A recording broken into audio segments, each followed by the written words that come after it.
Ghaziabad Congress party के जिला अध्यक्ष विजेंद्र यादव ने मीडिया से अपने इंटरव्यू में बताया कि 100 करोड़ वैक्सीन लगी है, वह बीजेपी अपना श्रेय ले रही है। इसको लेकर राष्ट्रीय प्रवक्ता कृष्ण गोपाल अग्रवाल ने भी विपक्ष पर निशाना साधते हुए कहा कि विपक्ष का हमेशा आरोप लगाती रही है। और वहीं कांग्रेस जिला अध्यक्ष विजेंद्र यादव एवं भारतीय जनता पार्टी के राष्ट्रीय प्रवक्ता कृष्ण गोपाल अग्रवाल ने मीडिया से बताया कि अभी आज 100 करोड़ वैक्सीन लगाई गई है, पूरा श्रेय बीजेपी ने लिया है। क्या लगता है आपकी पार्टी का है? और उनसे जो प्रवक्ता थे 100 करोड़ वैक्सीन की अगर श्रेय भारतीय जनता पार्टी, प्रधानमंत्री सहित पूरी सरकार और प्रदेशों की सरकार अगर ले रही है तो उन्हें गंगा जमुना में बहती हुई उन तमाम लाशों की भी श्रेय लेना चाहिए।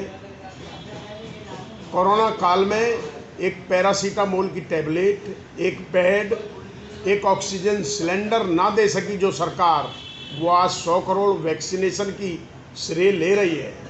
तो आखिर उन परिवारों के घावों को कौन भरेगा, उसका श्रेय कौन लेगा? तो मैं इस मौके पर कहना चाहता हूँ, भारतीय जनता पार्टी की सरकार और नरेंद्र मोदी जी अगर इसका श्रेय ले रहे हैं तो उन्हें आगे बढ़कर देश के उन तमाम परिवारों से जो लाखों लाखों लोग मौत के शिकार हो गए, मौत के ग्रास बन गए कोरोना काल में, बिना दवाई के, बिना ऑक्सीजन के, बिना हॉस्पिटल के, बिना बेड के, उनका भी श्रेय लेना चाहिए और देश की जनता से माफ़ी मांगनी चाहिए। राष्ट्रीय प्रवक्ता ने भी कहा है कि विपक्ष का आरोप रहा है हमेशा लगाना। ये खाली विपक्ष का आरोप नहीं है। भारतीय जनता पार्टी के राष्ट्रीय प्रवक्ता तो सावन के हरे में गधे को हरा ही हरा दिखाई देता है, वो तो इस प्रणावर्ती पर काम कर रहे हैं। लेकिन उन्हें ये भी जिम्मेदारी लेनी चाहिए जो परिवार के परिवार स्वाहा हो गए और उन्हें ऑक्सीजन का सिलेंडर नहीं मिल पाया, उन्हें एक टैबलेट नहीं मिल पाई, अस्पतालों के दरवाजों पर दम तोड़ दिया कोरोना काल में लोगों ने। और ये संख्या सैकड़ों में नहीं, हजारों में नहीं, ये संख्या लाखों में है।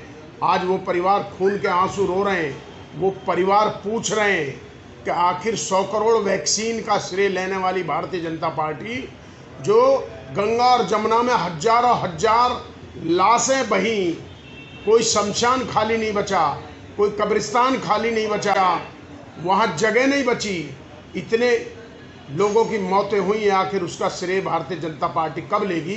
ये देश की जनता सवाल पूछ रही है। किस प्रकार से इस महापर्व को देख रहे हैं आप, ऐसी महामारी? देखिए, आज 100 करोड़ का जो लक्ष्य था वह पूरे भारत ने सामूहिक रूप से पार किया है।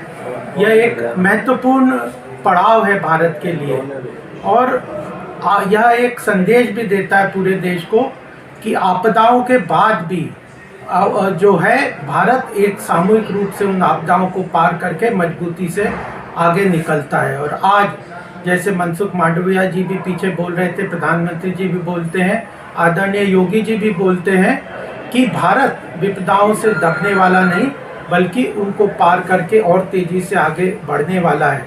और केवल यह वैक्सीनेशन भारत के लिए नहीं हो रहा, आज भारत पूरे विश्व में वैक्सीनेशन के लिए जिन देशों को आवश्यकता है उनको वैक्सीनेशन देने की स्थिति में है।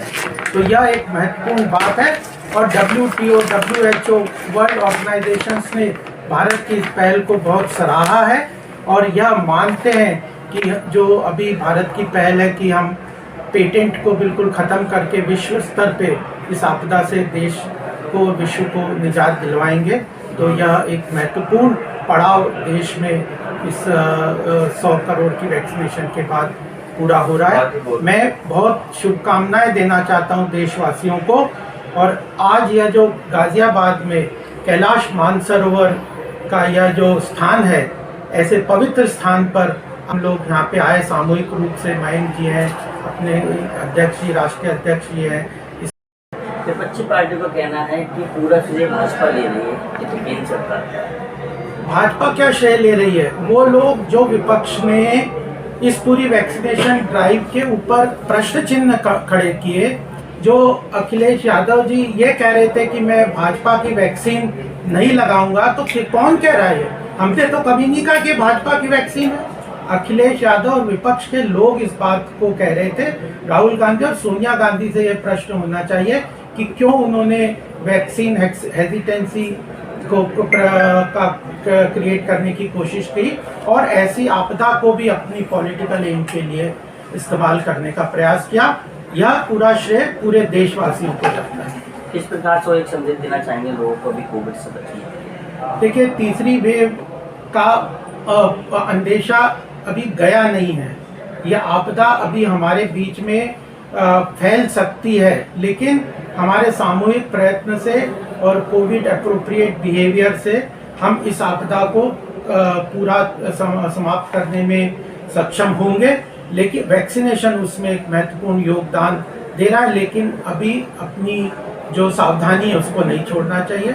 जो सरकार के घोषणाएं हैं, जो वो हैं नियम, उनको पालन करना चाहिए।